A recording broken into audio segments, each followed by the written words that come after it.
好，而家講下嗰個車呢，去鎖咗噶嘛。咁點樣開車撻車嘅啫？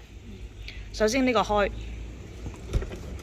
好一上嚟，咁呢度呢有個掣嘅，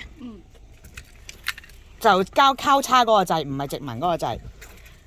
閂門，然之後踩住呢個交叉掣，撳 start， 咁放隻腳。個標板就係咁樣嘅，有一個安全帶掣，一個 P 字掣，然之後呢，你一開門呢，佢就會 close。咁點樣出返嚟呢？你咁樣呢，你可以就咁等佢10分鐘，咁就閂門。但係呢，最後一個掣就係呢，你臨走呢就要撳 stop， 唔使踩腳掣，就咁撳 stop。然之後出返嚟，佢有燈着㗎啦，嗬。係要等5秒啦。然之後閂返架車，撳鎖車掣。